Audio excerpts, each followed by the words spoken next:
ప్రభు అయిన యేసుక్రీస్తు వారి యొక్క నామాన్ని బట్టి మీ అందరికీ నా వందనాలు. ఈ సమయం ఇచ్చిన దేవునికి మహిమ ఘనత ప్రభావాలు కలుగును గాక.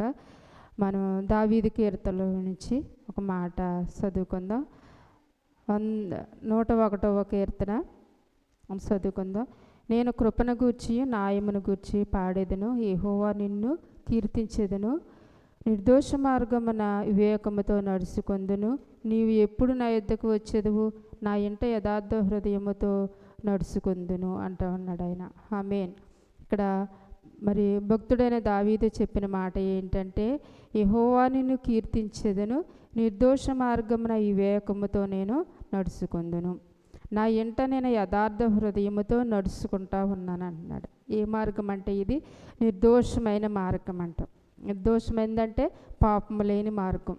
మరి ఆ యొక్క మార్గములోనే పాపం లేదు, ఆ మార్గములో అన్యాయం లేదు, ఆ మార్గంలో ఎవరిని మోసం చేసే తనం లేదు, ఎవరిని నాశనం చేసే మార్గం అది కాదు. నిర్దోష మార్గం అంటే యథార్థమైన మార్గం. ఇక్కడ అంటున్నాడు ఆయన నిర్దోష మార్గం అంటున్నాడు. అలాగే యథార్థతతో నా ఇంట నేను నడుచుకుంటా ఉన్నాను అంటే నేను మొత్తానికి బయటున్నా లోనున్నా నేను యథార్థంగా నడుచుకుంటున్నాను.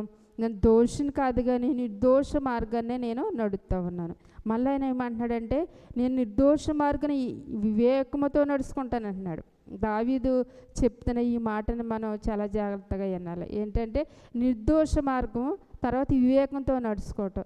నిర్దోష మార్గం మంచిదే, అందులో కూడా ఎలా ఉండాలంటే వివేకంతో ఉండాలంట.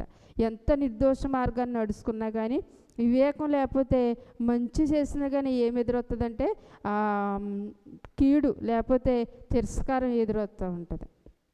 మార్గం మంచిదే, నిర్దోషమైందే, మేలు చేయాలన్నదే, కానీ అందులో ఏముండాలంటే వివేకం ఉండాలి. అందుకనే దేవుడు చెప్తున్నది ఏంటంటే మీరు లోకములో ఉన్నారు కనుక మరి పావురాలు వలె మరి పరిశుద్ధముగాను పాముల వలె వివేకంగాను నడుచుకోమన్నాడు.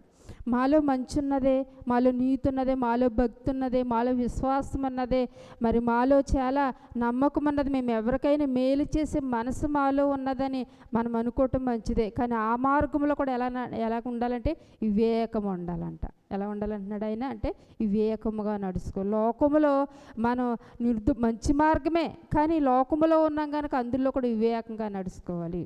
వివేకంగా నడుచుకోలేకపోతే ఎలా ఉంటుందంటే తిరస్కారం ఎదురొస్తూ ఉంటుంది. భక్తుడైన యోబు గారి కోసం మనకు తెలుసు కదండి.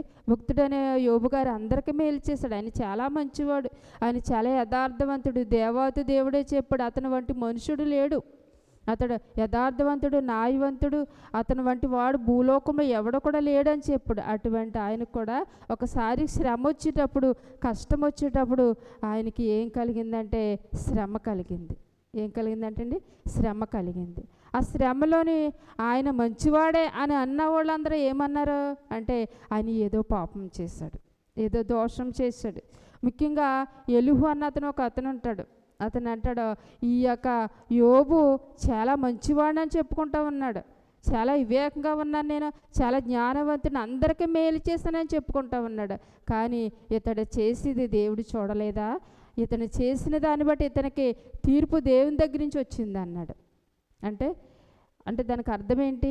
దేవుడే చెప్పాడు ఏమని ఇతను న్యాయవంతుడని. మరి శ్రమ ఎందుకు వచ్చింది, కష్టం ఎందుకు వచ్చింది అని అంటే అది దేవుని చిత్తాన్ని బట్టి వచ్చింది. దానికి మనం ఏమీ చేయలేం, ఎవరు ఏం చేయలేరు, యోబు గారు కూడా ఏం చేయలేరు. కానీ మనుషులుగా ఉండేటువంటి కొంతమంది అయితే అప్పుడు వరకు చాలా మంచివాడని చెప్పిన యోబు గారిని కష్టం వస్తున్న తోలుగా ఏమన్నారంటే అతడు చెడ్డవాడు. ఏమన్నారండి? చెడ్డవాడు. యోబు గారు కూడా అంటారు నేను తల్లిదండ్రులు లేని వారికి తండ్రిగా నేను ఉన్నాను, ఎదవరాలని, బేదల్ని, దరిద్రులకి నేను ఎంతో సహాయం చేశాను, అయినా ఈరోజు నేను ఇటువంటి పరిస్థితి నేను ఎందుకు ఎదుర్కోవాలి అన్నాడు ఆయన కదండి. నిర్దోష మార్గంలో కూడా ఏముంటాయంటే ఆటంకాలు ఉంటాయి. నిర్దోష మార్గంలో కూడా తిరస్కారం ఉంటుంది. అందరిని ప్రేమించిన, అందరిని ఆదరించిన, కొన్నిసార్లు ప్రేమించేవారే మన మీద తిరుగుబాటు చేస్తారు, మనకి గాయం చేస్తారు. అటువంటిదప్పుడు మనం ఎలా ఉండాలంటే వివేకంతో దేవుని దగ్గర మనం ఎలా ఉండాలంటే మౌనంగా ఉండాలి. దేవుని అడగాలి, దేవుని బ్రతిమలాడుకోవాలి, ధైర్యాన్నిమ్మని అడగాలి, బలమునిమ్మని అడగాలి. మనకి కీడు చేసే మనం కీడు ఎవరికైనా చేత ఆ కీడు చేసేవారే మనకి కీడు చేతారంటలేదు, వాళ్ళకి దూరంగా ఉంటే చాలంటలేదు. మన దగ్గర ఉన్నవారే మనకి కీడు చేయటానికి, మనం మేలు చేసిన వారే మనకు నష్టం కలిగించడానికి కూడా మనతోటి ఎల్లప్పుడూ కూడా ఉంటానే ఉంటారు. కాబట్టి నిర్దోష మార్గములో భక్తుడైన దావీదు గారు చెప్పినట్లుగా వివేకంతో నడుచుకుందాం. దేవుడి చిన్న కొద్ది మాటలు దీవించి ఆశీర్వదించును గాక. ఆమేన్.